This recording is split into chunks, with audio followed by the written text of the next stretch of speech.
Brace yourselves because the number of celebrity birthdays coming up in the next 12 months is staggering. Movie stars like Meryl Streep, Denzel Washington, Tom Hanks, Ryan Gosling. Musicians from Paul McCartney to Billie Eilish to Stevie Wonder. Some of the top athletes, LeBron James, Serena Williams, Tom Brady. Business leaders like Tim Cook and Warren Buffett. Novelists like Stephen King, comedians like Jerry Seinfeld, and even top TV stars like Jimmy Kimmel from The Jimmy Kimmel Show. And quite honestly, there are many more that I did not even mention. So strap in, get ready, and here we go. TBTL! It's the first line of the film, man. It's got to be on the money here. It's all right. Okay, cut. All right, man. Shit. You don't have to make rude noises. That's all right, I don't mind. I don't use foul language, and I don't like to hear anyone else use it either. I like not having fun. I like your idea of fun, our idea of fun. I like not having that. It's the story of a man with a brothel of a home and a pool filled with human excrement. Make sure your bathroom really has got a toilet that's way too high and kind of big. Also, 2 plungers. 2 plungers says it all. All right. Hello, good morning, and welcome everyone to a Wednesday edition of TBTL, the show that just might be too beautiful to live. This song goes out to all the coffee lovers of the world. My name is Luke Burbank. I'm your host. It's an audiophile's nightmare.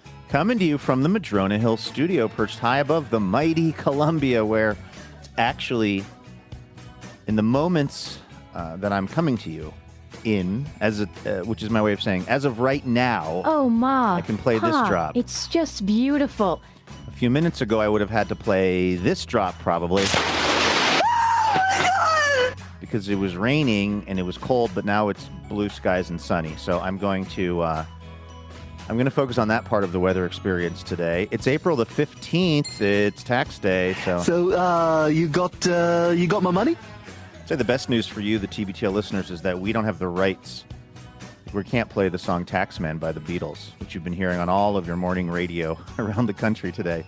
You're safe from that here because we can't afford the rights on that. So we'll just play this drop. Let the fun begin. And tell you that it's episode 4,706 in a collector series. There's no reason why the people that I work at my other jobs with should know when I'm doing this job, but it's always kind of funny to me. If I sounded distracted there for a moment, it was because I had a call coming in, and the way my iPhone and my laptop are set up, I see the phone call on my laptop. And it was somebody that I work in TV with. I also had a conversation the other day with somebody else who knows the show pretty well, and we were trying to set up a meeting for Friday, and they said, how's 10 a.m. West Coast time? And I don't expect people to know exactly my comings and goings, but there's something about somebody calling me literally right when this show starts or suggesting the exact start of the show time as a meeting time that, you know, it's good, though. It's ego death, and that's really what we're all working on in this world, huh?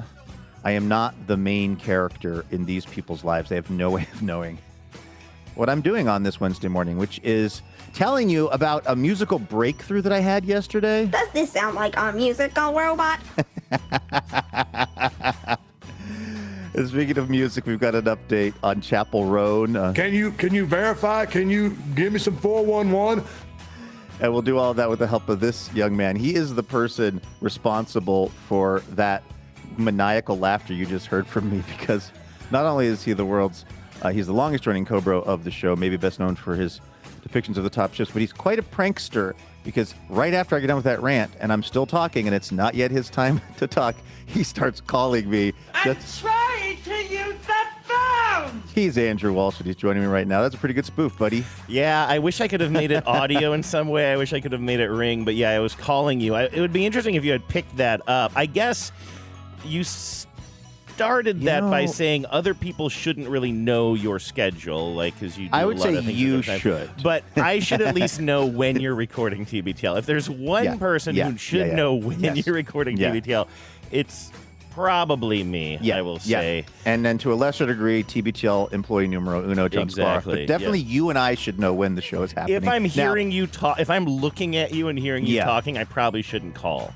is what we're learning. But what I'm curious about is what would have happened if I would have answered your phone call on my. This is a technical question. Oh, is it going through your? Do you answer your phone through your computer? Well, I never have, but what I'm saying is I can answer or decline on the computer. I get a little rectangle that pops up that says Andrew Walsh. Let's just try it. Yeah, I don't think here. I'll call you. There's no way this is going to work. No, but I'm curious because I have it set up so that I could call you. We can take calls from listeners and stuff. But that's a whole system on your computer. I think. Yeah, and I have a couple of computers to make that happen.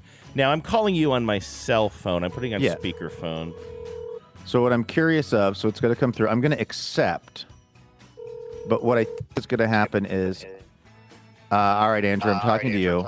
Hey, it's coming through the phone. It's coming through the phone. Now, can you take me off of speakerphone? Yeah, let's do this. Let's do this. It's a little confusing as to what's coming. I'm hearing myself. About a second. Oh, so there's a mix minus issue. Okay, well, I have no idea what that sounded like to the listeners. That was good radio. I think. Listen, that's weird, man. We've been doing a lot of shows over the past 15 or 20 years. Like, we're allowed for occasional swing and a miss. Okay. Hey, speaking, that was our first one ever. Yeah, exactly. Speaking of swinging and missing when it comes to media opportunities, I made a fool of myself yesterday. In a way, I just remembered this while you were doing your intro, and I'm like, oh, you'll enjoy this story because it'll give you a little bit of cover for some of your behavior lately. I think, and also my behavior lately. Just wait for it. You know how you've told several stories over the past year or so about being tempted to, and usually giving in to the temptation to reach out to somebody who writes for one of your local papers. I believe you've done this for, what is the Longview paper? The Longview one is TDN, The Daily News. And you've written to them before for things? Or? I have, but let me just say quickly, and I know I sound really defensive, but only because I'm being defensive. No, it's not been to, I don't think, if I'm remembering right, I don't think it's been to be critical of them. It was to tell one guy that I thought he wrote a really nice story about swimming in the Columbia River. And then another time, some issues with my subscription that did turn out to be me. Mm-hmm. That was a clear out your cookies, buddy, kind of situation. But did you not write in to the people who? And by the way, I did not bring this up to put you on Front Street. No, but didn't you write in to kind of complain about some coverage about like anti-ICE protests or how people felt in Longview about ICE protests? I posted. No, you're absolutely right. I posted a kind of a bit of a you could say a somewhat triggered comment, I believe, on that article, or maybe I even sent an email. I think I sent an email that sounded a little high-handed. I think I might have even said like as a journalist. I don't know if I. But I didn't bring this up. Like I when I said behavior, I was just joking because I think I thought that you had also written in maybe to say, "Ooh, I think there might be a typo here or something," or smaller little things. Yeah, there was something that was more like grammatical or something a while back. Very small things. And again, I'm not making fun of you. I engaged in that behavior myself yesterday. I was reading this story. I don't know if you saw this. Actually, the setup for this story, I'm now realizing, is pretty sad. It was about a year ago, or maybe more now, that a young person, like I believe a high school age person, died when they were climbing on Gasworks. this structure in Gasworks Park. Yeah. For people who don't live here, there's this really, really cool park. It was one of the first things I really fell in love with when I moved to Seattle, because there was this area. It was a some sort of a gas refinery that used to be right on the lake, right, Luke? Is it a refinery? And I don't know what it did. It's called Gas Works. I don't know what Works stood for, but something along those lines. But eventually that stopped being, an operational facility. And instead of just tearing it all down and making a park, what the city did, I don't know how many years ago this was, I'm guessing maybe in the 70s, was they cleaned it up, but they kept a lot of the industrial structures there, and they put fences around them. But it's to me, and there's a big hill right in the middle of this small park, and it's right on Lake Union. It's like really beautiful. People go to the top of this hill. Fly kites and stuff. It's exactly. so there's like this dramatic hill right in the middle of it that it looks very Seussian to me, like Dr. Seuss, and people go up there and they fly kites, and it's very quiet, and you just hear the flapping of kites, and there's these old structures, and it really speaks to me. I really like, maybe coming from like kind of the Rust Belt or whatever, I like seeing reclaimed old industry like that and leaving it up. And I think that it was a good kind of mix as far as like kind of nature and old industry is concerned. The problem is high school students and others have kind of hopped the fences and then gotten onto those structures and climbed up them because, there's like ladders on the outside of tank-looking things and stuff.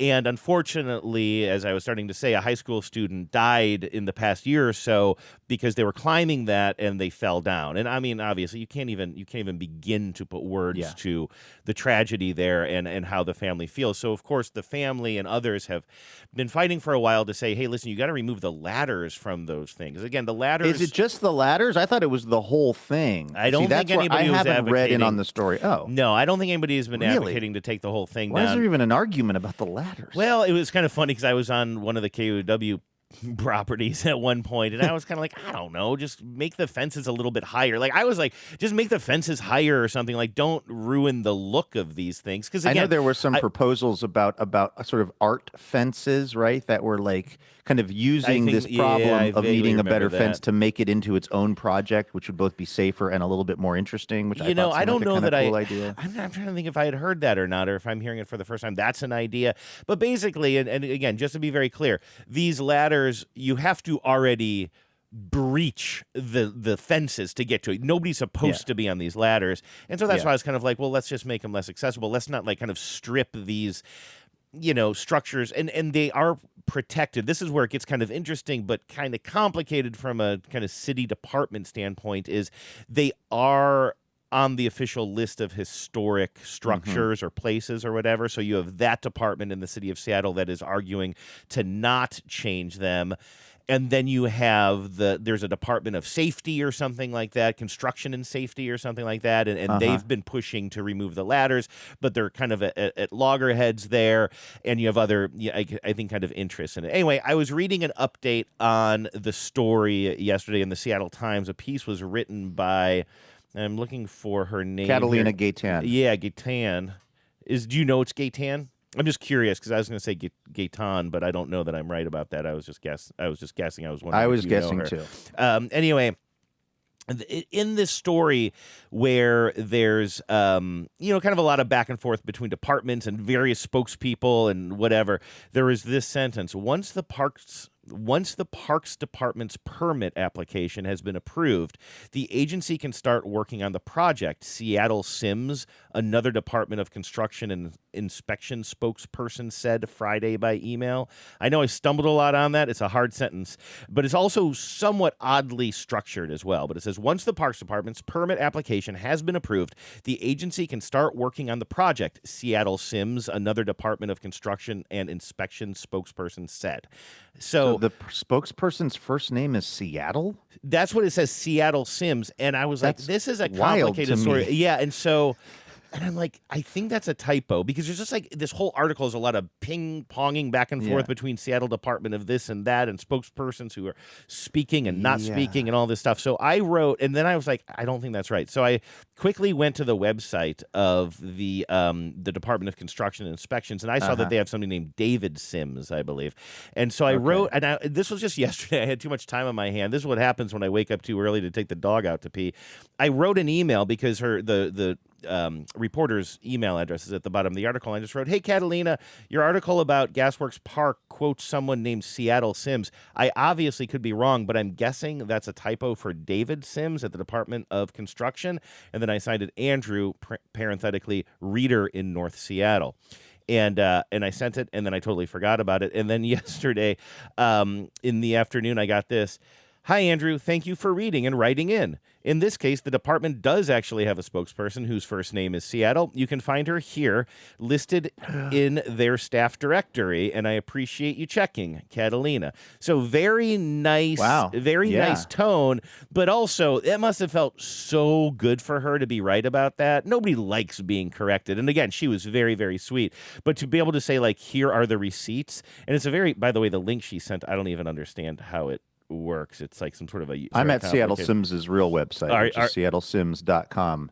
And is very much a real person, but... They have their own website, not as a spokesperson for the city? No, I think that they're a graphic designer, unless there's two Seattle Simses. If you go to seattlesims.com, and you go to About, you can see this person who it sounds like they do a lot of design work with various city agencies, and maybe also put on occasionally the hat of spokespersoning. Interesting. Okay. But wow, that is, that is a real. That it is written in the stars that you were going to do something important in the city of Seattle. I thought Luke Burbank sounded like a made-up name. Seattle You're Sims. in the wrong. Wow. Yeah, you're in the wrong city yourself. But yeah. Now, so anyway, I wrote back, how dare you? What in the world are you even thinking?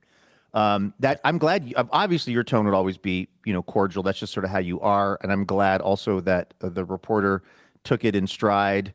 And it was all like a kind of a how do you put it? This was basically a cordial event, because it could have been so much worse if you were like, well, if your tone would have been different, which is how I try to be online when I can. So I would have read that and totally assumed that was a typo because I just wouldn't have known that would have been somebody's name. But Andrew, when I first saw this headline in the Seattle Times, I think yesterday, I became enraged for a totally different reason and on your behalf, because you have put your evil inside me, which is about one of my favorite encyclicals from Pope Leo, which is headlines that are intentionally withholding. And of course, like you said, there's this big debate, or somewhat of a debate, about what to do with this gasworks, these buildings, or at least these ladders on these buildings, which, by the way, I'm glad to hear. See, I didn't know it was just the ladders. I had just heard vaguely about this, and I had taken it to mean the debate was between tearing it all down or leaving it up. And I can't overstate it for people that aren't from Seattle, but being someone who grew up in Seattle, it's like up there with the Space Needle in terms of big, like, just things that loom large in your mind as a kid growing up in Seattle's Gasworks Park. It is so, like, it's where the fireworks are on the 4th of July.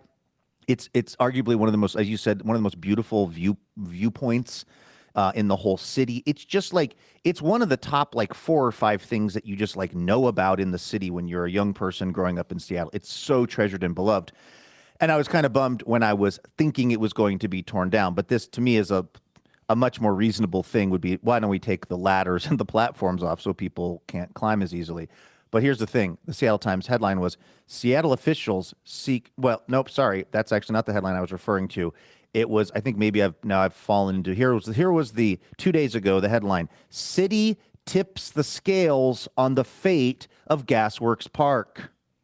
Well, this City is interesting. tips the scales. So, but it doesn't tell you which way. It doesn't tell me which tipping. direction, because this is the whole thing. They are now constitutionally opposed to telling me the information that I want in the headline, because they think that means I won't click on the link, which they're maybe right about, since I'm only right now learning about the ladders. But I'm actually surprised. That's less withholding, or at least a more clever way of clickbaiting us. Like, usually it is really, really basic. And I think did you screen cap that? Is that why you were able to find that? No, there's so many stories about this that I was clicking. I basically was getting clicked into an older story. Well, if I can, I would really like to drill down and take this to Boring Town, because something that they do is, when you actually click on the article and you're reading it, the headline in that case sometimes is fine, but it's where they list the headline on, let's say, the front page of the website, or if you get a push notification on your phone, it's usually something like,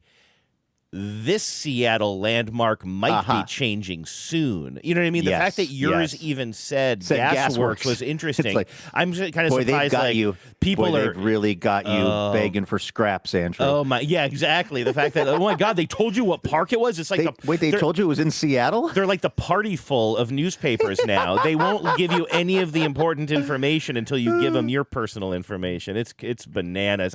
It's really, and again, just a reminder that the dope Pope is against this as well. I have the pontiff on my side. Yeah, you do. Or as they wrote on the headline of the Wiener Circle hot dog place in Chicago, where I was once yelled at for asking for ketchup, which was a stunt for a TV story. Their headline was, Southside Pope ropes the dope, which I thought was pretty...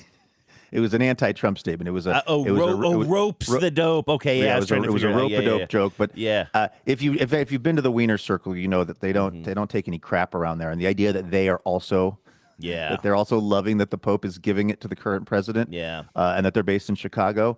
It made me feel good. Something that unexpectedly made me feel, enjoyment yesterday, Andrew, was something I didn't think I would say to you. What is the music of Justin Bieber? What is your awareness of like music that Justin Bieber has made in the pop culture, in the musical culture? I was going to say that I remember him kind of having a slightly more mature record. And I don't mean that as code words for, sexy talk or anything like that, but just like after he exploded on the scene as a very young musician, I remember he took a little break and then came back with an album that had a single that we really liked, that you and I both liked. But the irony there is that was at least 10 years ago. Right. So that was old. To Bieber. answer your question, I don't have some sort of like knee-jerk reaction like, ew, because I think that like people contain multitudes, and he's definitely made some songs I like. I can't even remember the song I'm referring to, though, right now, and I haven't heard anything from him in a long time. So he was the sort of headliner of Coachella last weekend, and all of the hype around it was they were calling it like, Bieberchella or whatever, because it was like he was considered the big draw. And so because I was like looking at TikTok or whatever, I just started getting the steady stream of like Coachella. Now, you're not talking to a person right now, Andrew, who will ever in their life visit something like Coachella again. It is not for me. I don't have the stamina for it. Nobody needs me there. I'm not a Coachella person, but for some reason the algorithm was giving me a lot of performances, which I did find kind of interesting. There's a whole thing that's going on now, and I've been to Coachella before. There's a kind of an aspect of it now with the really big headliners where that's almost like a mini sort of like Broadway production meets a film production. Sabrina Carpenter played one of the nights and was the big headliner. And like there was a whole film that started her set where she's driving in an old kind of 1950s car, and then she's she gets out of the car, but the car was real. She's driving it around like sort of a side stage, and she gets out and she walks up, and just got in the middle of her set, the power goes out, and then Will Ferrell shows up like he's the guy in charge of the electrical. He's got like a jumpsuit on. He's carrying a huge power, like a giant, like a cord slung over his shoulder, and he's walking around trying to fix because the power has gone out before at Coachella because they're in the middle of the desert. There's like a lot more. It sounds like to me, and this is the first I'm hearing of it, but it sounds like heavily influenced by modern Super Bowl performances, halftime performances. Yeah. You know what? That's actually a really astute point. It was very much like the Bad Bunny thing, where there's just a lot of like POV camera and a lot of kind of just like guest appearances, and it's so I didn't actually see it, but apparently in the middle of Sabrina Carpenter's set there was some kind of longish film project that involves Susan Sarandon. Oh. Which what I had heard was that I was watching that. This is how I tend to experience the world of pop culture now for youth, Andrew, is I watch two people who are my age. Well, one person who's my age from the LA Times talk to a person who's my daughter's age at the LA Times about how they felt about the performances at Coachella. And they agreed that the Susan Sarandon bit dragged a little bit during the Sabrina Carpenter show. But all that is to say, the Justin Bieber set has been popping up like crazy, and it's actually really interesting to me because instead of going the Sabrina Carpenter route with a really like kind of lavish onstage production, it was, if you can believe this, a lot of the show is Justin Bieber sitting at a desk on stage. It's just him. There's no band as far as I saw. I mean, I think he brought McGee out. You know that kid that I like, McGee, who does the guitar stuff, the fuzzy guitar. Anyway, maybe. Yeah. He brought this McGee kid out at some point, but my sense of the show is that the vast majority of it, it's just Justin Bieber on stage. He's singing some of his newer material, but then he's also sitting at this desk with a laptop, scrolling himself on YouTube, playing his songs, and then coming out and singing along with his own songs out to the audience. While, I mean, there's no way that it was literally just that, because, I mean, they paid him $10 million to be there, and these kinds of things, you don't just go out there with your laptop and hope it's going to work. I mean, this was something that I think was probably very, very, very tightly rehearsed and coordinated, but so as to give the effect of Justin Bieber just at a desk with a laptop, and you could see what he was scrolling on the laptop was projected on this huge screen behind him. And also, like, he sang along with himself. There was one where he's harmonizing with like a 9-year-old version of himself that's on video because, of course, I don't need to say this, Justin Bieber has been in the public spotlight since like forever. He was this kind of, breakout. He was a Chase Dreams, Andrew, before there was a Chase Dreams. I mean, literally, the more that I see of young Bieber, good luck with whatever it is you do. When you're jamming out to pizza bites, and so this whole performance, I found it to be, in the words of our friend Kelly O, very meta. That's really cool. Very interesting. Yeah. And I guess there was a little bit, some people were being sort of poo-pooing the performance, saying he's just doing YouTube karaoke. But it's like, first of all, the crowd seemed to be eating it up. Yeah, I mean, okay, so he's doing YouTube karaoke of his own songs. Who doesn't want to see that? You know what I mean? Like, yeah, if that is what he's doing, isn't that cool? Like, I mean, we've gone. Maybe not. Maybe you shouldn't just do that to the exclusion of putting on regular shows as well. I mean, I don't know. Everybody likes their own thing, but why is that not cool? To see a huge star, if you're somebody who's really into him, and then he comes out and he's going to do something that's never been done, certainly that he's never done before, or that you don't have a lot of opportunities to see. Why would that not be more interesting than just singing and dancing in the old way of doing things? I mean, one of the things that I thought was interesting was if I was hearing it right, when he's singing over himself on YouTube, he's also on the YouTube track. Yeah, that's what I kind of figured. Because if I don't want to be a karaoke purist, but it's typically like sans vocals. Like if I was somebody who was like, I can't wait to hear Justin Bieber sing a song of his that I really love. And then what I'm hearing is Justin Bieber singing over Justin Bieber on YouTube, singing a song. What I'm wondering, and this is where I can really take it to Boring Town, Andrew, I'm wondering if this was really YouTube or if they built, and because it looked like it just fired perfectly. There was no glitches. There was no auto loading ad. Well, maybe they Squatch male deodorant or some shit. I like to think that Justin Bieber's team might have sprung for the YouTube service, the ad-free service. But you know what I mean, though? Like, it looked exactly like he was scrolling around on YouTube, but I have a hard time believing that with all of this, and by the way, there was a massive... I'm looking at it now. It looks pretty legit. I mean, it's it's something that it looks like maybe Coachella officially released or something, but I'm seeing shots of it and stuff. Him, scrolling I'm and seeing stuff? the screen behind him. It looks pretty. I mean, if that's some sort of a fake YouTube that they made, it's pretty convincing. You're right that you have to rely on a lot of...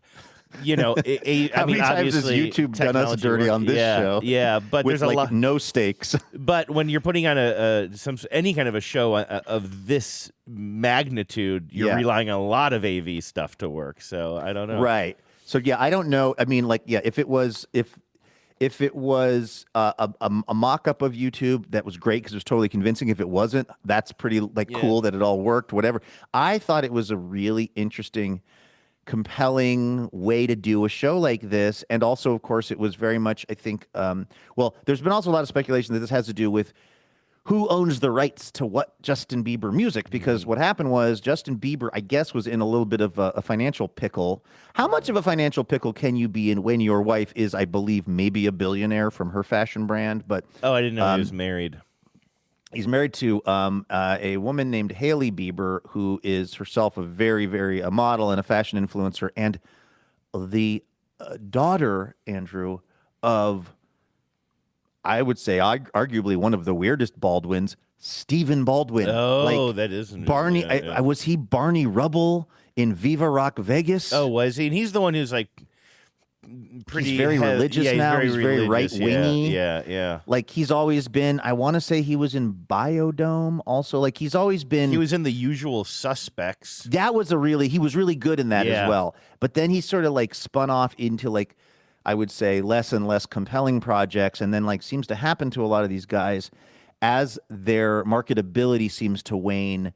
Their appearances at CPAC seem to increase. Mm-hmm. It's you rarely see somebody who's at the top, or as you and Vives like to talk about, Hollywood A-listers. You rarely see them descending into the weirder worlds of MAGA culture and that is kind of extreme religious culture. It always seems to be tracking with someone who's film career is not exactly ascending or whatever. So anyway, that's an odd footnote that the person who's married to Justin Bieber is the child of Stephen Baldwin. That is interesting. All that is to say, Justin Bieber canceled a tour a while ago, and so he owed, I don't think it was like $20 million. He owed some amount of money to the promoters of this thing for probably breach of contract. And so that was seen as like Justin Bieber needs to go out and hustle up some cash. So what does he do? He sold his whole back catalog of music for like $200 million. And that, I guess, applied to all of his music up to his maybe his most two recent releases, or maybe only his most recent release, which was 2025. It was called Swag. And that one he owns.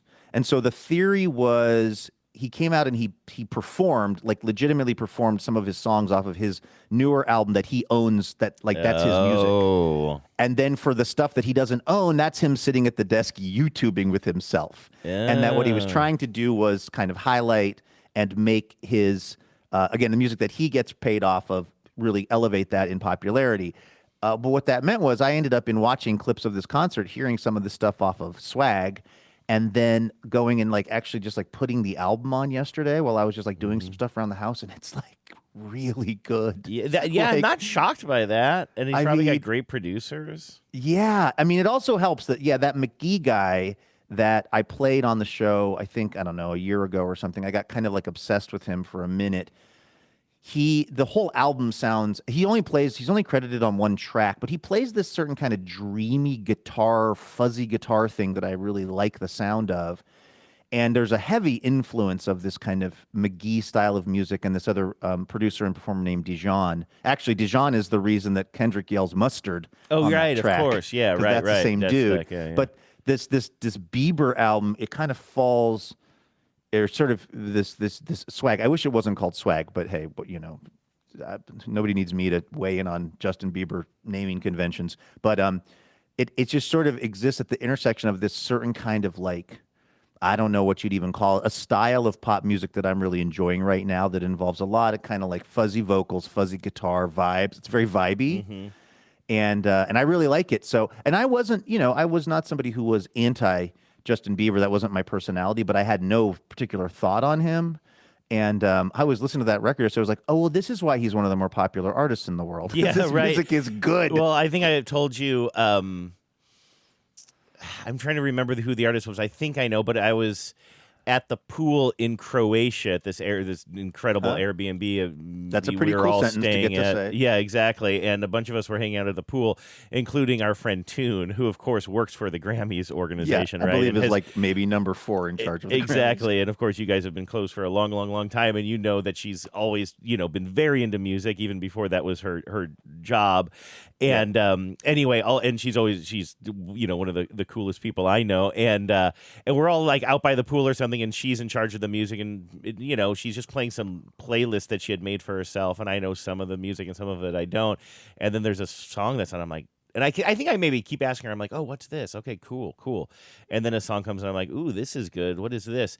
And like almost like a record scratch, everybody looks at me and they're just like, this is Sabrina Carpenter. This is the #1 song in the world right now. Like, you've never heard this song before? I'm like, no. I mean, I don't really listen to pop music. But they're like, but it's everywhere. It's literally everywhere. I'm like, I don't know. It doesn't sound like anything to me, but I like it. Like, that's a good sign, right? Hey, by the way, quick, sorry to whipsaw back and forth here, but I just got the perfect example, and it's even about parks. Just got a pop-up, a push notification from the Seattle Times, okay? And the push notification says, Seattle Park getting security.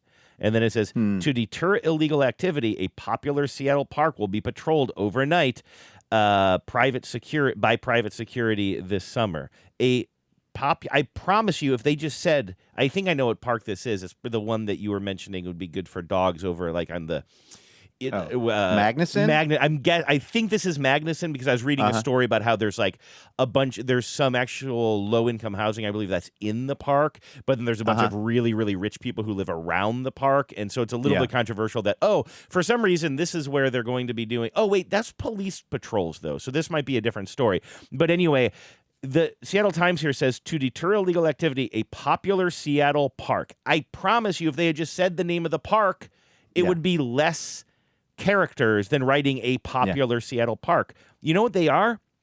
Dicks.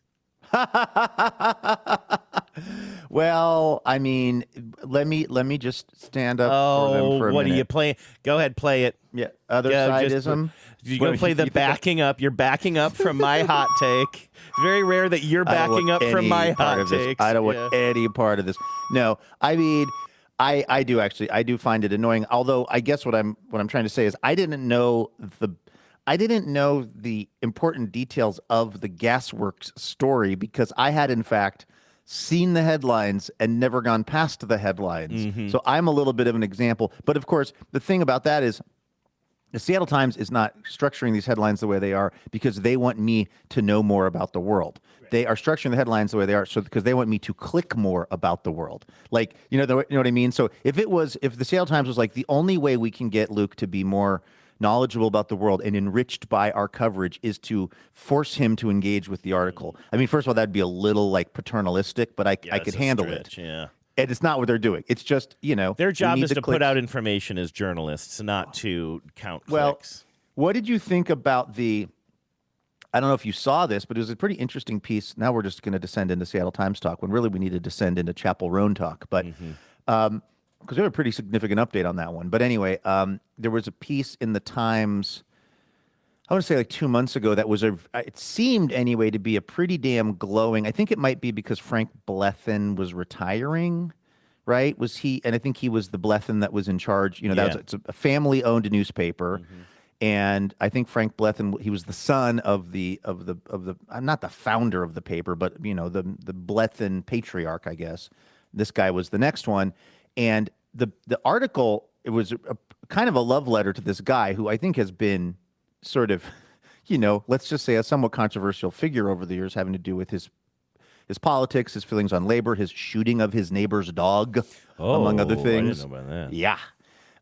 And like a bunch of stuff. But basically the gist of the article was, and I guess I found it compelling because the Seattle Times still exists and it still employs hundreds of people. And for all of our complaints, I'm happy it exists personally. The basic story was the Blethens, and this guy Frank Blethen in particular, could have sold the Seattle Times many times over to just and just been rich the rest of his life, but instead chose to try to preserve the newspaper at all costs, including selling off the real estate that his family essentially owned. You mean the Seattle Times was a big, it was a newspaper, but it had a lot of very valuable real estate too, because there were times when it was booming, and they had that beautiful building that I used to work in when I was doing the sports scores on Friday night, sitting in there in the sports section with a Time Life headset on. And that basically Frank Blethen, when many other family-owned newspapers just sold at various points in the last 20 years to just like get a big payday and get out of this failing business, continued to try to preserve this thing called the Seattle Times because it actually mattered to him. I thought that was an interesting take. And again, I can't disagree with it in the sense that the Seattle Times still exists and is family owned. Hasn't been handed off to some newspaper, to Gannett or some newspaper chain that's just going to just extract or some, even worse, some sort of hedge fund that's just going to extract whatever value there is left in it and then eventually just, let it wither. So I don't know. That was an interesting piece. No, it is true. And listen, if I sound like I'm being a total idiot when I say their job is to give information, not count clicks, I understand that in order to be an organization that continues to collect and distribute information for a more informed public, they need clicks in order to monetize their articles, in order to make money, in order to continue to survive. And I want them to survive.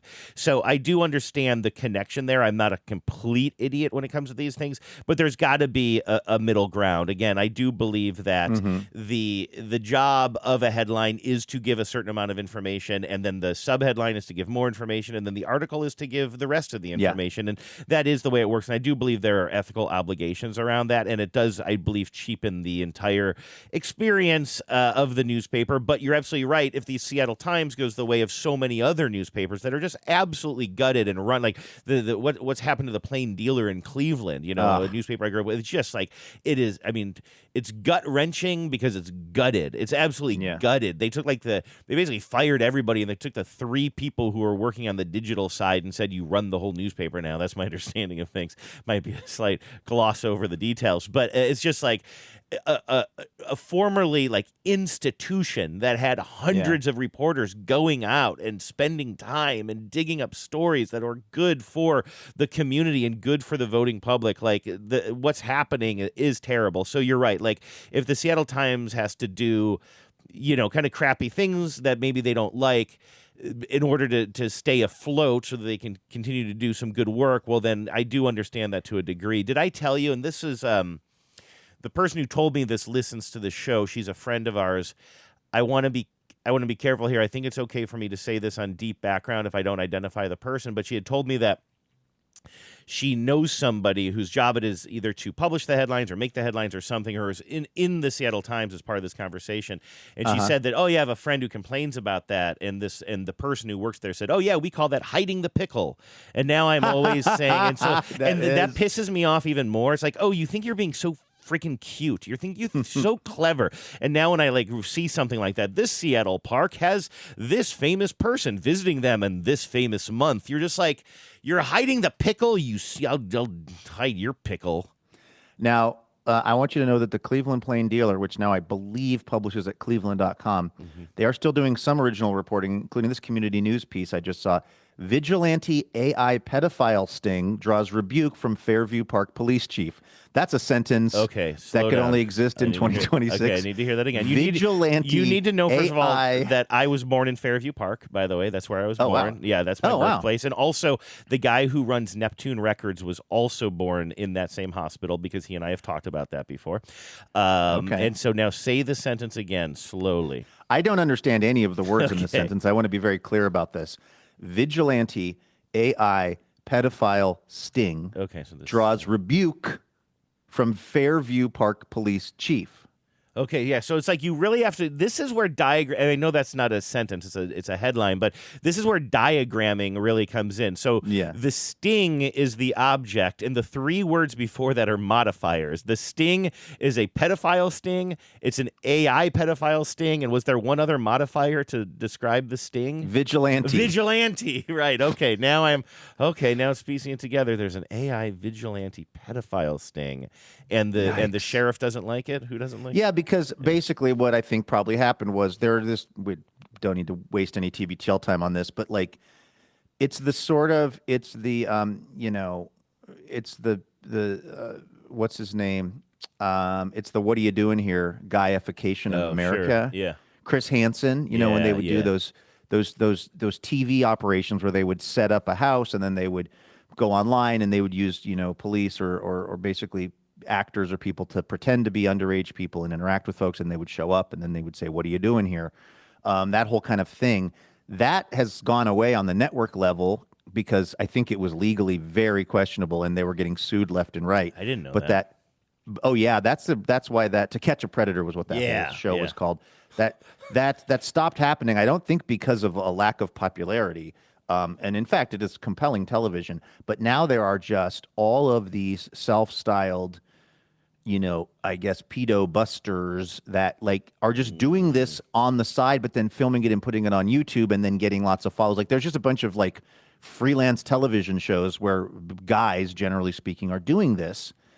And it's one of those things. In fact, this is happening in Vancouver, not too far from where I live, Vancouver, Washington, where it's the local police are this is really messing things up for us, that you're out here doing freelance sting operations and then calling us. So what these guys will do is they'll set up some whole situation, and then the person who they allege is, trying to communicate with someone underage shows up at the meat spot.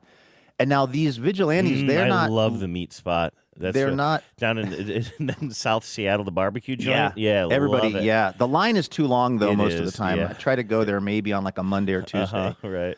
But then you've got these dudes, and there's also, for me, it's very MAGA coded also for some reason, because I feel like there's some obsession on the right, in the right wing, with secret rings of pedophiles and breaking them up, and this is where the Epstein stuff really didn't do any favors to the sort of real, the reality of the world, because the reality of the world is that far too much of those sorts of events happen within family structures or within the home environment because of people who are at the home who may or may not be part of the family, et cetera.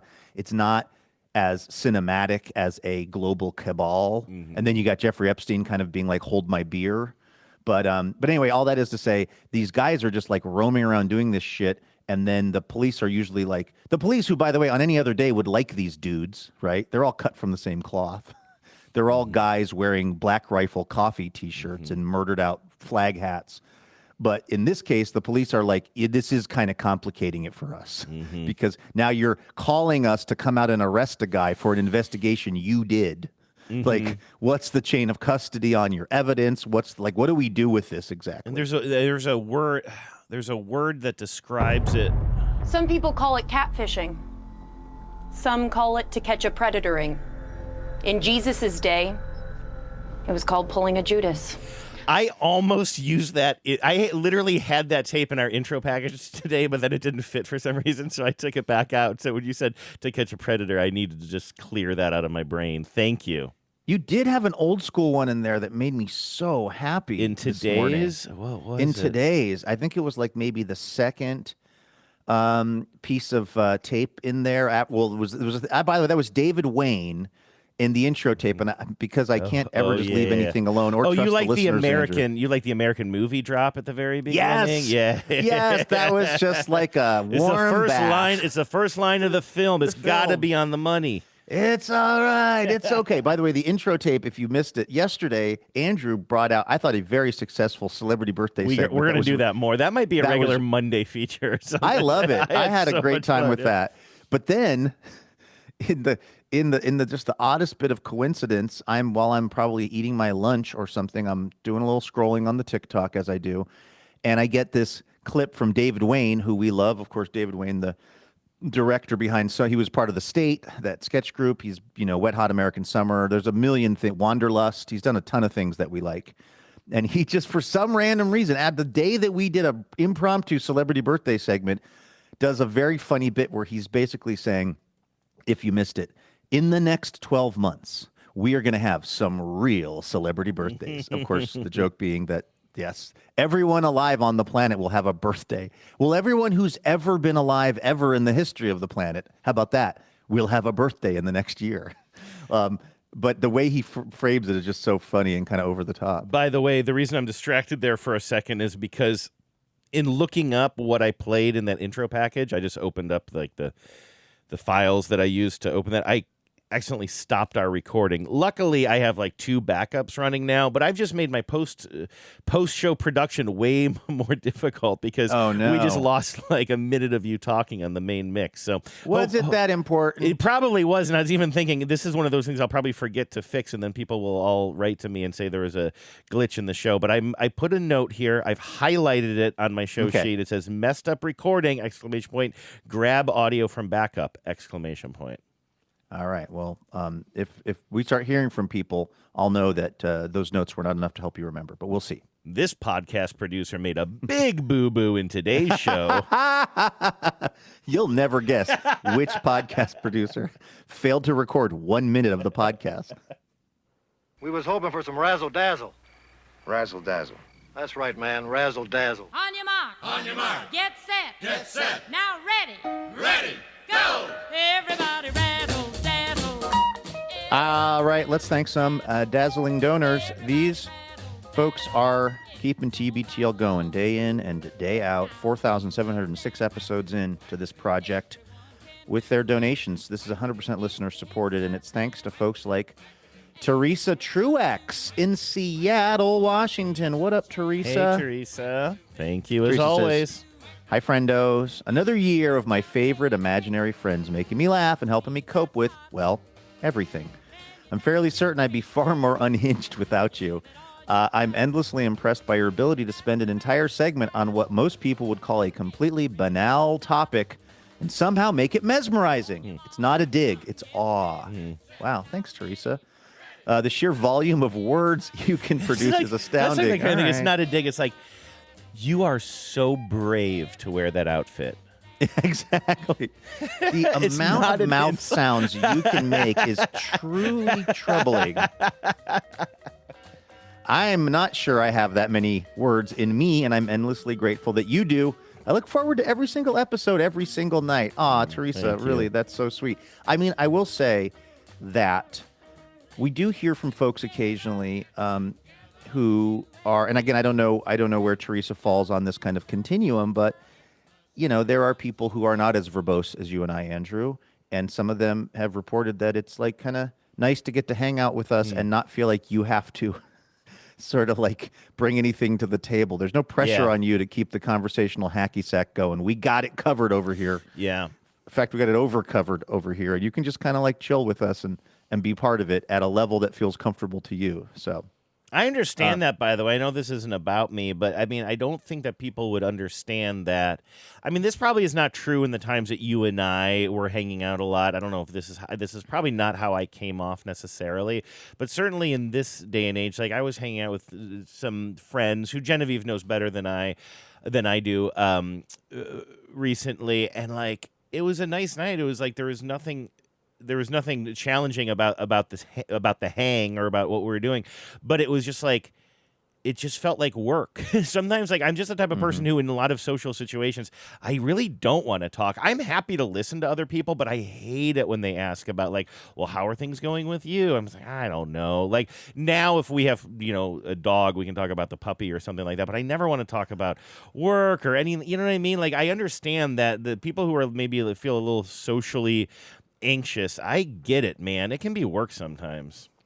Yeah, what I've noticed is that my default mode in social situations, particularly if it's people that, by the way, Andrew, it's not quite snowing here, but I'm seeing some flakes. It went from, I played the Oh Ma Pa, It's Beautiful, because it was blue skies, to now it's raining, and the rain is so cold that some of the rain is frozen. I guess you might call that slush, you might call that hail, but that doesn't surprise me. Last night it was really heavily pouring, like it was a pour down. We call them a pour down over here in Seattle. And people who don't live here think, oh yeah, it rains there all the time. Yeah, but it's a light rain, it's a mist, it's sort of just an omnipresent sort of very light rain.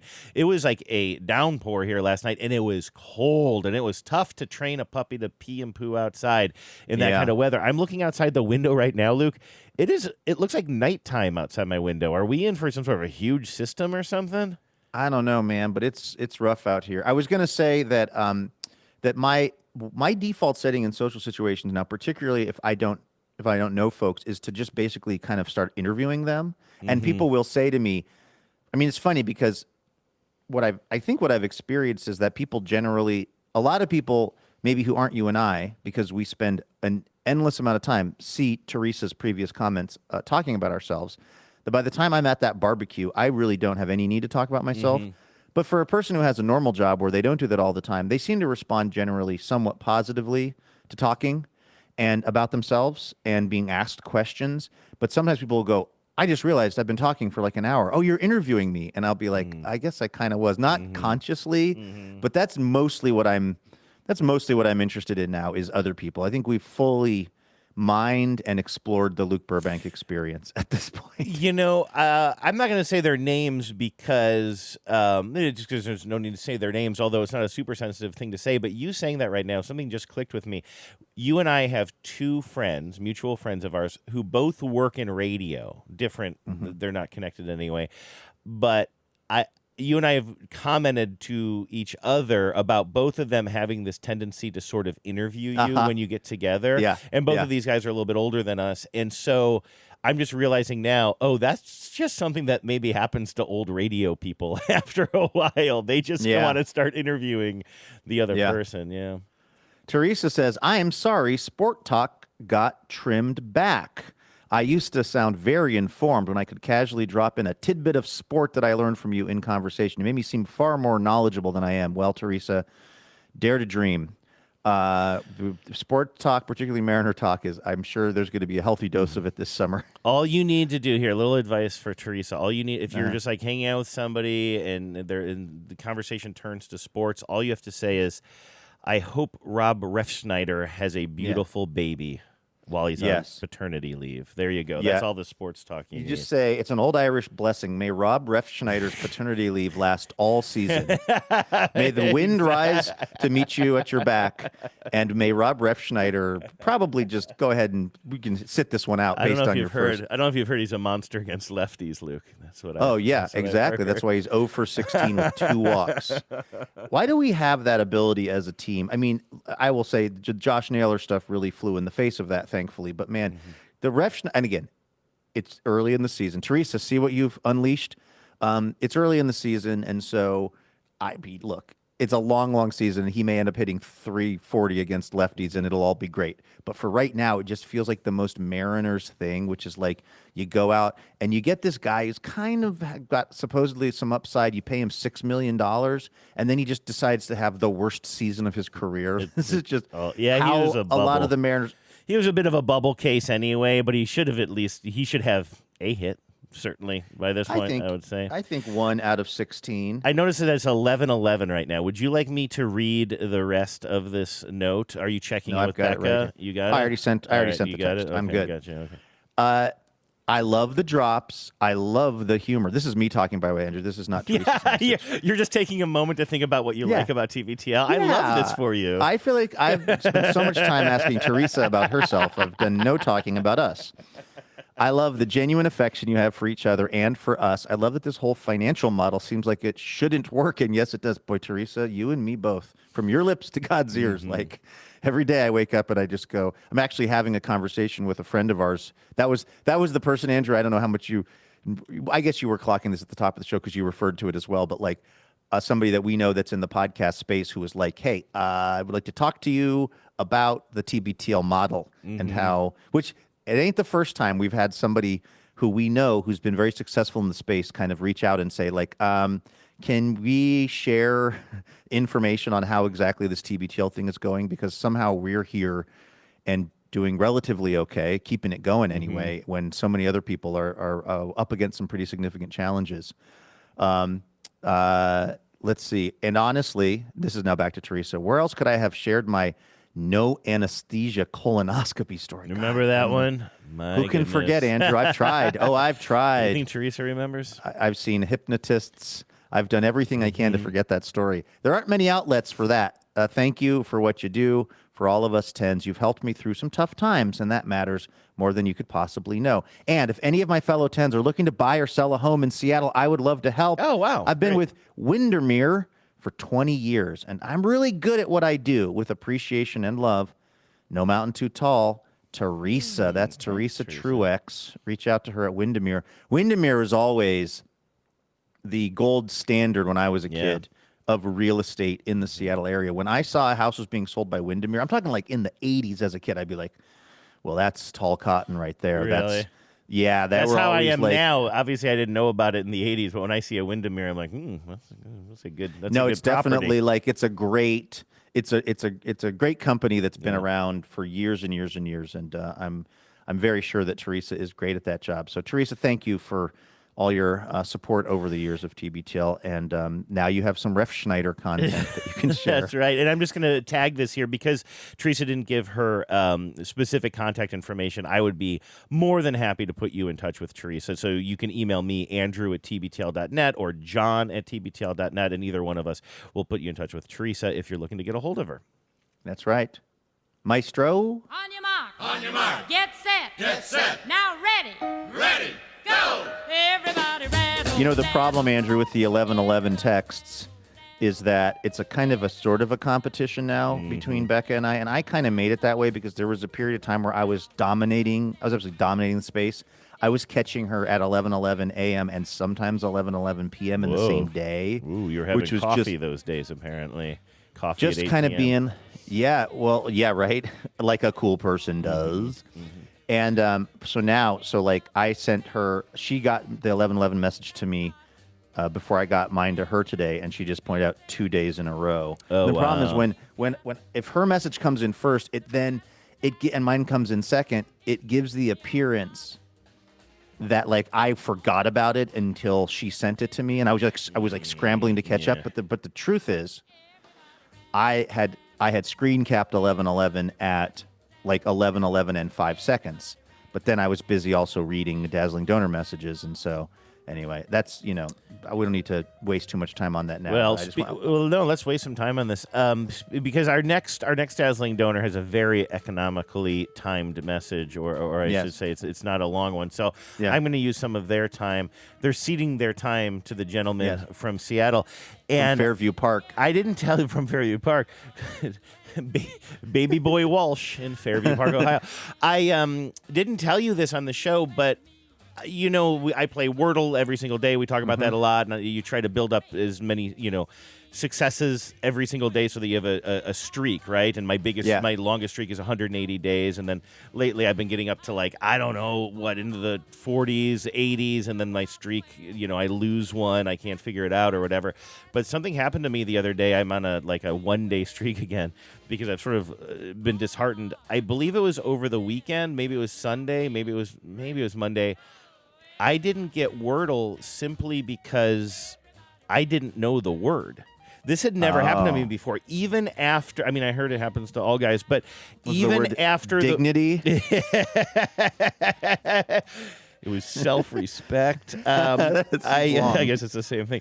I'm trying to find where it was. I had never just and I also think that our schedules have been so upended recently. Yeah, definitely the dog. Yeah, and it was it was some billiards term.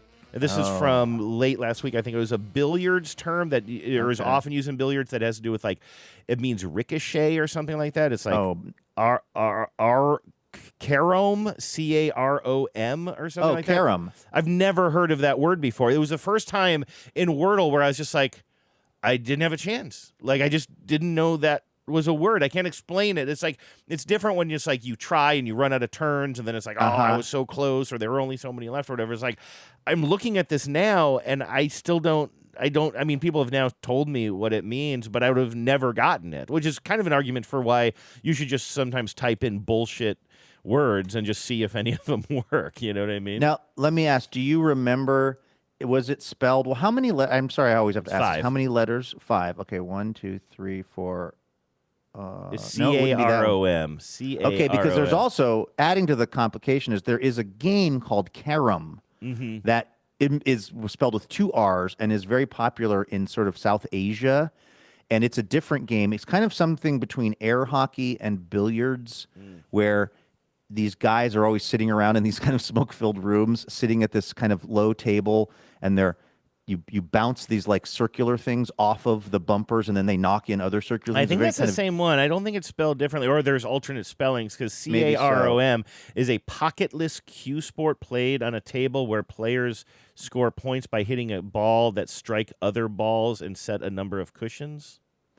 Not that. No, this one, the one that I'm thinking about, they're not using balls. They're using these round, flat kind of disc things. So there's probably one carom with 1 R that you're talking about. That's you said a billiards thingy. Which, by the way, I don't think I'd ever heard of that game. I've heard of caromed off the wall is something I've heard in baseball. He hit it caromed off the wall, and then Luke Raley misplayed it, and then the guy got a triple, which I think led to a lot of Brian Woo's issues last night. But let's not get bogged down in that. That's don't for think Teresa. That's shout out Teresa, and shout out our next Dazzling Donor, who you're right is employing a lot of sort of economy of language with her message. But it is our friend and my friend, the one, the only Mariah Spicer of Chicago, Illinois. Like Mariah, but Mo-Raya is what Mariah says in the pronouncer. And Mariah just says this, Andrew. Please follow me on Instagram. And it's at Moriah Spicer. And Moriah is Moriah Spicer. Spicer. At Moriah Spicer is the Instagram. And I can tell you, as a follower of our friend, we saw Mariah and her fabulous sister Leah at the Wisconsin get-together that we had in Friendship. They were out there. And I think that was when Mariah and her husband are remodeling a beautiful home in the Chicago area. And you know me, I'm always up for some remodeling talk. And I was asking her a bunch of questions. I was interviewing her, Andrew, as I do, when we were at the, what was the name of that bar that we liked in Wisconsin? It's 5 o'clock somewhere. It's 5 o'clock somewhere. And my memory of things was that I was saying, hey, tell me more about the remodel. And she said, just follow me on Instagram. You'll see it all. Really trying to boost those numbers. Really trying to really goose those numbers. They're goosing. They're goosing. And it worked because they goosed the number by 1 because I started following. And it is great. There's a lot of really interesting home remodeling content. There's also a lot of just like exercise content, still pics. I will say Mariah is a much more entertaining person on Instagram than I am. So yeah, everybody go follow Mariah over on Instagram. It's a good follow. It kills me, Mariah, to admit that here on the show, but it is true. You're a good follow on Instagram. And I won't go into the details here because I don't know if it was for public consumption, but I will just tell Mariah that I think about her every time I use a Q-tip, and I use Q-tips every day. There you go. Confidential to our friend Mariah Spicer, Andrew is thinking about you while using Q-tips. The thoughts aren't good, Mariah. The thoughts aren't good. You know why.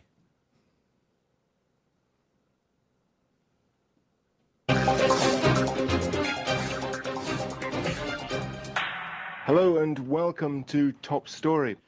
Our top story today, a little update on the Chappel Roan situation. Now, I'm scrolling back on my Instagram here, too, just to try to see. I got a message yesterday, I think. Yeah, yesterday, late. It would have been late Tuesday night from our friend Melisande out there in the New York City area, who it was basically like a YouTube. It was like a YouTube post about. It's just titled "The Campaign to Crush Chappel Roan." And Melisande said, I wanted to commend you on your thoughts about Chappel Roan and not buying into the AstroTurfed smear campaign. You have the right instincts. And I guess this is a post, I'm going to be honest, Melly, I didn't watch it, TLDW, but I got the sense of it, which is that, as we talked about on the show a couple weeks ago, Andrew, or maybe a week ago, there was this incident that happened in Brazil, I think. Chappel Roan was playing Lollapalooza Brazil and was at a hotel there having breakfast, and there was an incident with the child of a Brazilian soccer star who had a certain amount of standing in his own right, and his, I believe, stepdaughter went over to try to see Chappel Roan, who they had clocked was in the hotel having breakfast, and then was shooed away by a security guard and was really upset by that. And all of a sudden, people started really coming out of the woodwork saying, like, this is classic Chappel Roan. We don't like Chappel Roan. She's mean to fans. She's mean to people, and this is the evidence of it.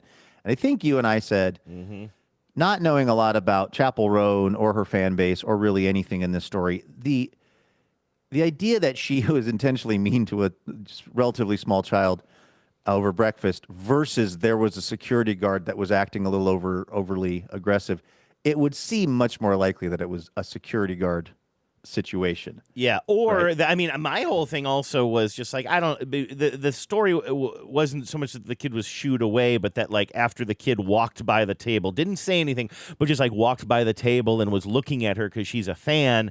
Then the security guard came over and reprimanded her and her mother, and they said she sicked her security guard on him, and the whole thing.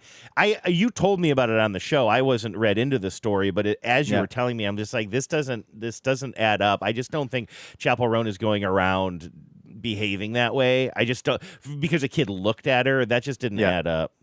And, obviously Chappel Roan is somebody who has a complicated relationship with fame. I think she's on the record about that.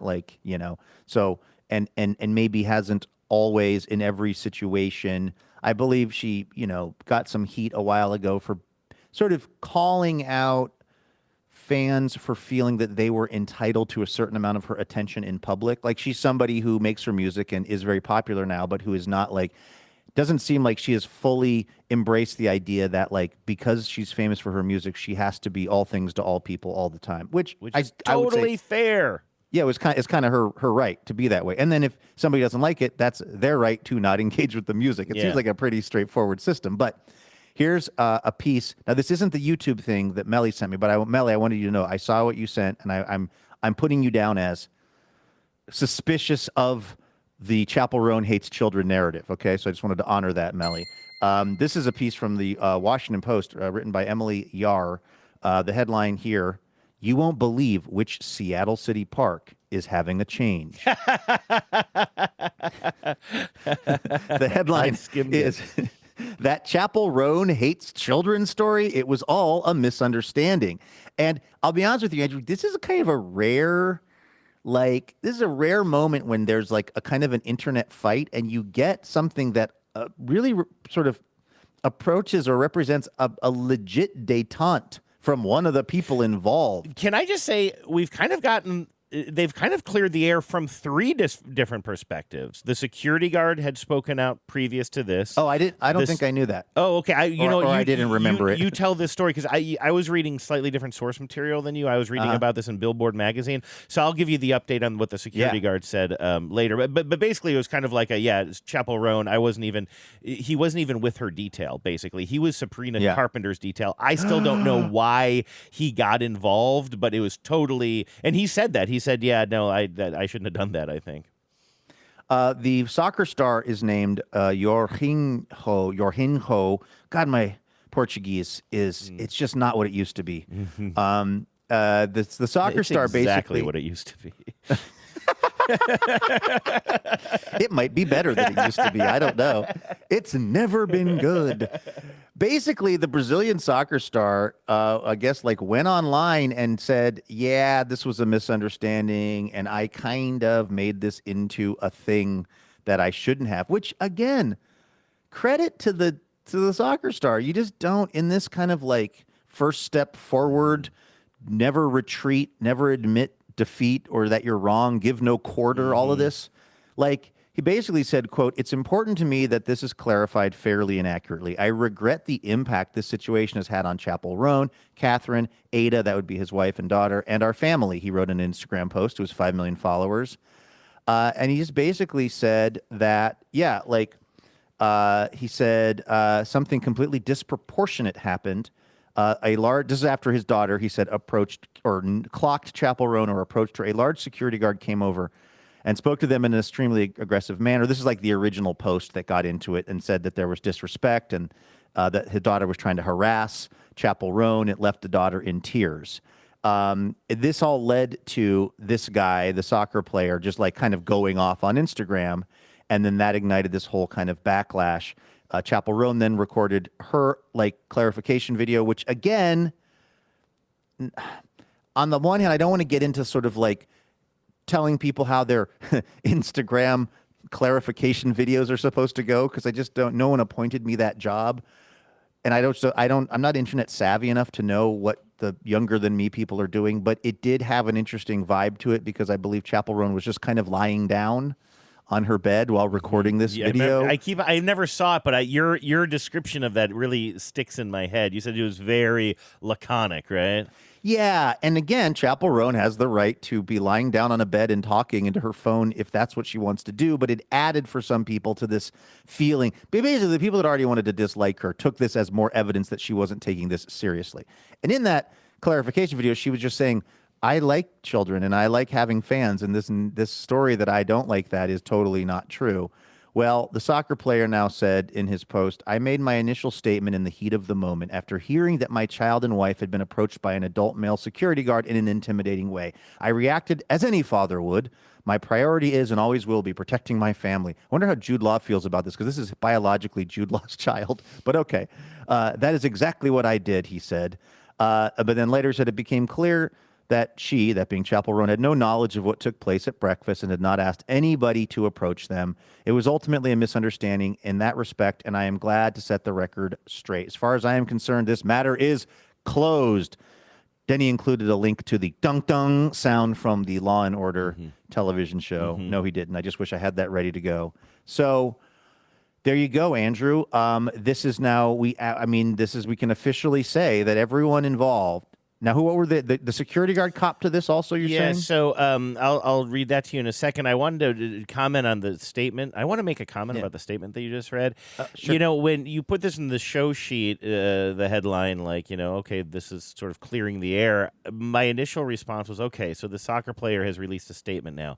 And before I read the statement, I'm like, yeah, but why are you releasing the statement on the 15th of April? Like, this was, I feel like it was at least a month ago that you told me this story originally. Like, what's going on here? I'm just immediately suspicious of people extending their time in the to bury the lead on whatever tax it day. is. And yeah, exactly. And again, I know this guy has plenty of spotlight otherwise, but it just, I don't know. I was just ready to be disappointed, but I loved the very first line. I made my initial statement in the heat of the moment. After hearing that my child and my wife had been approached by an adult male. At the time, we acted on the information that was available to us. I'm like, oh, damn, that's relatable. Like, that is such a good explanation of what my skepticism was. Why did it take a while? Because you were upset, because you were feeling defensive and literally defensive of your family. And that is a reaction and a defense mechanism that any good family member might have if they think that the people that they love are in any kind of danger or... You've seen me almost fight a taxi cab stealer over me once over you. And yes, exactly. You're family, and you're not even my you're the co-bro that stepped up. Let me see here, but I wanted to I had this highlighted, but the security guard here also said the security guard at the center of the controversy, Pascal Duvier. Wow. We have a name. No, I'm assuming I'm pronouncing that right. Yeah. Eventually spoke up in his own public statement. Duvier confirmed Roan's statement that he was not part of her security detail, and he took, quote, full responsibility for what happened. Duvier shared that he was at the hotel as a member of a different pop star security and that Chappel and her team had nothing to do with his actions. Billboard independently confirmed, by the way, well, we're talking about journalism. Democracy dies in darkness. I'm glad that Billboard is actually independently confirming things. But Billboard independently confirmed reports by the Daily Mail that Duvier was acting as a member of Sabrina Carpenter's security detail as the espresso singer. I love it when they just decide later on to, That was the song you heard in Croatia, probably. Probably. It was also in town to perform at Lollapalooza. So anyway, like, I just sort of feel like everybody's been like, Chappell's like, listen, I wouldn't do this. She reached out to the family, said, I didn't do that. Well, you know who we're mad at? Sabrina Carpenter. That's right. The spotlight has shifted now. Why is Sabrina Carpenter hiring security that's mean to 11-year-old girls? Leash your dogs, Sabrina. Get your attack dogs off these poor little children. Does this mean that in one part of this Hampton Inn at the breakfast buffet was Chappel Roan, and at the other side of it was Sabrina Carpenter? I know. Just like they both had their security, like they were both in the breakfast area, having their security details, run. They're at that orange juice machine that kind of distributes cranberry and orange juice, and they're waiting for their waffles to be made. Yeah, I mean that is it's. I have to say though, in this world where we don't typically have an agreed upon set of objective facts, it's very satisfying for everyone, including the security guard. Yeah, right. Good for the security guard. Now, I don't know if he copped to being overly brusque with the child, but he at least copped to the fact that he wasn't there on behalf of Chappel Roan. And what did it say? He says he took complete reason. The only quote was, I take full responsibility, or he took full responsibility in quotes. So I actually... Yeah, I'm with you. Like, I'm glad that everything is sort of cleared up. I guess what I would like to know, and this isn't a complaint about the people's behavior in their apologies, but I would like to sit down and talk to Pascal about what the situation was and why he decided he was going to butt into somebody else's situation. Well, what was going on that made him think that was appropriate behavior in the moment, even if he's admitting that it wasn't the right thing to do. Well, right, but I'm saying it sounds like it's possible that he thought that the people were trying to approach Sabrina Carpenter, if that's who he's hired to protect. You know what I mean? Theoretically, if they come up and they're like, hey, we want to go see Chappell Roan, he should be like, great, that's not who I'm here. Yeah. That's not who I'm hired here to work for. I work for Sabrina. Draw that fire over there. Exactly. Sure, that's somebody else's responsibility, right? Well, right. That's why I want to know, though. So what do you think the confusion is here? He mistook the two young women? I think Sabrina Carpenter was also somewhere in the area. Yeah. If he's there, standing there, he is protecting Sabrina Carpenter, who I think was possibly at the chafing dish full of scrambled eggs. Yeah, but I'm still saying, though, let's say that So she's getting the kind of dry scrambled eggs out of the out of the cloche. It's right next to the wilted bacon. Right, exactly. Some sausages that have long passed the point of desiccation. God, I'm so hungry. Even this shit food right? sounds good to me. No, okay. So I'm with you. Like, let's just say that this is some area where the artists are staying, and so they're both there, and their details are both there. Yeah. Why does he approach this girl is still my question. He in sees defense, her in protection of Sabrina Carpenter is my theory, because that's who he's hired to defend. But this little girl says that she was walking by Chappel Roan, not Sabrina Carpenter. Well, she was walking towards. Oh, you think that she was walking? I don't even think she got to. I think what happened was, I think they walked through the hotel. They clocked that Chappel Roan was over there in a back corner. They got maybe to their table with the Brazilian soccer stepdad. Then they decided to go back over to see if maybe they could say hi to Chappel Roan. As they're on their way to Chappel Roan, they're intercepted. I've got this all diagrammed here at the studio if you want to see later, Andrew. Does he jump like as if bullets are coming? Does he kind of jump a full in front Clint Eastwood in the line of fire? Exactly.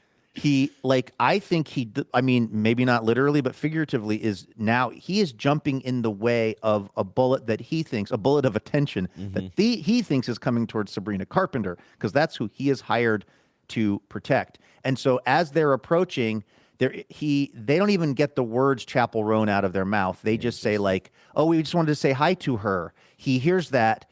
He's like, they're talking about Sabrina Carpenter. He might not even know who Chappel Roan is. He might not even know what Chappel Roan looks like. And I've pointed this out before, too. Chappel Roan on stage as quote-unquote Chappel Roan versus Chappel Roan without all of the makeup and the false eyelashes and everything is a very different-looking individual than maybe the public persona. And it's possible that when they're coming over, he doesn't even realize they're trying to talk to Chappel Roan. He thinks they're trying to talk to his client, who's God knows where, and that's when he's being mean and a little overly intense with these people. I'm saying I think that this is on Sabrina Carpenter. I mean, but it still doesn't answer the question. Did Chappel Roan make a little smiley face with her eggs and bacon on her plate before she ate it? Like what? Nobody is even... I read like at least 2 or 3 articles, but not one person brought that up. So bacon is the mouth on the pancake. Exactly. The only thing I never liked about that is people would use the pancake as the backdrop because it's a circle, so it makes sense. Face, but I'm not a syrup on my bacon kind of a kid. You'd see it in the in the Denny's commercials or different things on the placemat, like, the kids breakfast, and you've got a pancake, you've got bacon as a smile, you've got maybe a dollop of, you got a couple chocolate chips going or some whipped cream or what have you. And all I could see when I saw that, maybe orange slices or something, I would just be like, I don't want all of this food together. I know it makes a human appearing face, but I don't want the bacon on my pancakes. Although I would right now kill for some bacon or pancakes. I'm so also hungry right starving. now. I need to go to IHOP. I'm you with like you that that even as a kid? I don't like syrup to touch my eggs. I'm with you on that, but I definitely drag my sausage and bacon through the syrup. As a for kid, sure. did you do that? Oh yeah, of course. Yeah. Oh wow. See, Well, I did some weird. I did some kinky stuff with my food when I was a kid. Look, I used to drag my. I think this might be a Polish thing, but I used to drag my kielbasa through applesauce. That was a big thing.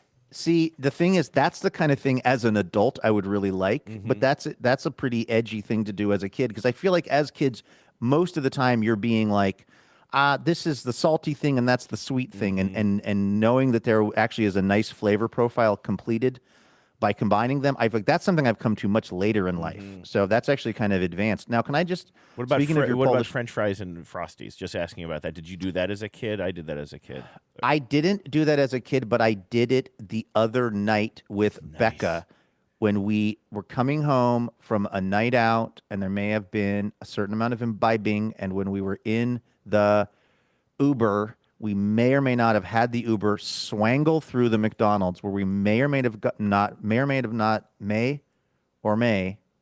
have gotten a it's not a Frosty there. What is the whatever a Blizzard? Is it a Blizzard? Oh, we got a Blizzard. No, those are Dairy Queen. Okay, what's the McDonald's? Oh, it's like whatever a dessert their version treat. It's not just a shake, but it's like is it a not frizzle? Is it like a frazzle? No, it's some kind of it's whatever their version of what we would call the Blizzard is, and it's a blended soft serve ice cream treat with Oreo cookie dust in it. Yeah, okay, sure. Yeah. And also a large French fry. A McFlurry. That's what I said. And so we got a McFlurry and a large thing of fries. And then we got back home, and then I did dip the fry in the McFlurry, and it was actually really good. An Oreo McFlurry. Why was I guessing anything that didn't start with Mick? Like that was my first listen, mistake. you got closer than I did on it, but no. As a kid, I would have thought that it was madness to dip my French fry in my frozen dessert treat. I would have never thought to do that back in those days. Here I go once again with the email. Every week, I hope that it's from a female. Oh, man, it's not from a female. All right, Andrew, I've got an email for you that I don't know if you're going to, I don't know if you're going to be a big fan of this or not. But I have to share it with you in the interest of, I guess, accuracy. It's from listener Justice. Listener Justice sending in a message related to something that we've been saying. You've been saying, I don't know if I would say completely as a joke, a bit of a joke, a callback, which is when I've been playing this drop of late and talking about lightning, I keep saying it's the sound of lightning. Oh, yeah. And you've mentioned, I think I actually said this unrelated to that drop, and you said lightning doesn't have a sound. And then I played that drop recently, and you also said lightning doesn't have a sound. And I was like, good point. And this is what listener Justice said. Hey, Luke, now here's the thing. I think Justice thought I was the one saying lightning doesn't have a sound, or at least leading the charge on that, so to speak, the charge. See what I did there? Sure. Justice says, hey, Luke, on 2 separate occasions in the past weeks, you've said that lightning doesn't make a sound. If you want to be pedantic, as I do, always, lightning does make a sound. The sound that lightning makes is called thunder. I think you mean to say that lightning right. is not a sound. Lightning is not a sound, but the sound it makes is thunder, which is kind of blowing my mind. That is interesting. Actually. I did not know this. And first of all, and I say this with all sincerity, Justice, just get out of here with that shit. I don't need you correct. What does he say in Mr. Furious in Ben Stiller plays Mr. Furious in Mystery Men? Is that what it is? And at one point he's squeezing one of those stress balls, and he says, "Don't correct me. It sickens me." And I love saying that to people. No, great. I had no idea. This is absolutely accurate and very interesting. Yeah, I think I had a vague sense of this, but not to the granular level. I looked it up this morning. First, I got the AI overview, but I didn't want to trust that, so I went to the National Weather Service website. I went to the NOAA website. I'm literally on that now. Yeah. Yeah, thunder is the sound caused by a nearby flash of lightning, can be heard for a distance. Really, the point of this post is to say if you hear thunder, beware, because that means you're not that far from lightning, and be careful. That's kind of one of, that's Noah's lane, is trying to keep people safe, stuff like that. But yeah, I mean, I guess that it seems like, according to the internet, and not just AI overview, lightning does make a sound, but that sound is called thunder. That is interesting and verifiable, but it doesn't answer the question, what does thunder look like? Right. I guess thunder would look like, well, let's see. Thunder is created when lightning passes. Way. No, but I still think to say that that's the sound of lightning, I think would still be off. I think you would still say that's the thunder, right? No, I think that you're right. I think Justice is right. Justice is wrong to correct you. Aim all of this ire, all of this toxic ire that you've built up at me, Justice, because you're absolutely right. But Could let's say this. Named Justice be wrong about anything? Exactly, I don't think so. Right. Exactly. No, but okay, this is a weird example. It's the first thing that's jumping into my head. I'm excited about this, as you can tell. If you're on a basketball court, if you're watching a basketball game and people are on the basketball court, you would say, you could say, oh yeah, I don't like that sound that the tennis shoes make on the court. And somebody would say, oh, that's a squeak. So in other words, you're not wrong to say that lightning makes a sound. Somebody else might just say, yes, that sound has a name. And that name, my friend, is thunder.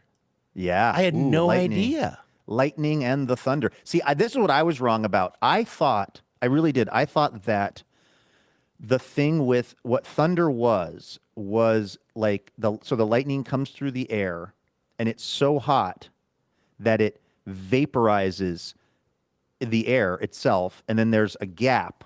Which, what would that gap be made of? Non-air. That's not even real. And then the air rushing into the gap that was vaporized is what thunder is. Oh, okay. I never even thought it through that much. I think that was wrong, though. I think whatever. Now I don't have it in front of me again, but I think that the weather service, the NOAA thing, kind of explains it differently. It says thunder is created when lightning passes through the air. The lightning discharges heat that the air rapidly and causes it to expand. By the way, there's a typo on the NOAA website. The lightning discharge heats the air rapidly. No, there isn't. There's a typo in my reading abilities. Here we go. In 3, 2, and the lightning discharge heats the air rapidly and causes it to expand. The temperature of the air in the lightning channel may reach as high as 50,000 degrees Fahrenheit, 5 times hotter than the surface of the sun. Immediately after the flash, the air cools and contracts quickly. This rapid expansion and contraction creates the sound wave that we hear as thunder. So it's the air expanding and contracting based on its temperature, and that is a clap, and that's the sound wave of thunder. That's interesting. I miss thunder and lightning storms so much. Like, that was just a part of summer nights growing up in Valley City, Ohio. Like, I would be the sound of frogs like croaking in the pond in the backyard. Murder. There's a whole chorus of them. You'd see fireflies. Sometimes you'd hear the crickets outside. The bad thing would be when the crickets got inside. And sometimes there'd be a lot of sleepless nights where there's one cricket somewhere and you couldn't find it anywhere. Yeah, true story. Kind of grown up in the country. But I would literally do that thing when I was old enough to have learned about it. I would count the time between the lightning and the thunder to figure out how close the storm was coming, and then when it would pass, that time would get longer and longer. What's the movie that famously does that? I think it's maybe Poltergeist. It's some scary movie. There's I think it's Poltergeist, or it might be the demon possession one. But there's a kid in a bed. Yeah. Oh, Poltergeist was kid in a bed, I think, right? I think it's Poltergeist. Anyway, like they're counting. A parent teaches the kid, well, just count in between. And then I think it leads to a scene in the movie. I'm getting chills thinking about this, and I don't even know if I'm describing it accurately. But I think it kind of gets to, there's a climactic part in the movie where the kid is counting and the storm is getting closer and closer and closer. Geez. It wasn't a scary thing for me as a kid, but I just remember learning about that, and you can sort of track the distance of the storm. Well, I don't want to throw anything. I know you got your hands full with your little pup. Speaking of which, we should wrap things up because you got to go check on them. But that's a whole thing that I didn't really think about much until we had Rudy, which was certain animals do not respond particularly well to thunder and the sound or the sound of lightning or whatever we're calling it now. And like, that's a whole, in fact, I remember times where it was like, it would, there'd be pretty low level thing happening, but I could just tell that it was really unsettling for Rudy. So I love a good thunderstorm. I love this. The whole thing is spectacular. Lightning, the sound of lightning, thunder, again, however we're describing it. I find it all to be really kind of like just a cool summertime experience. But it'll be interesting to see if you have a big one move through Seattle, how old Lucy rolls with that, but I guess you'll just have to cross that bridge. They're so rare here, though. You get one little brief one once a summer, maybe. Yeah. But I really don't want the type of dog who gets like very anxious around fireworks. So we're already I've been blowing M80s off in the just kitchen, to be safe in the kitchen.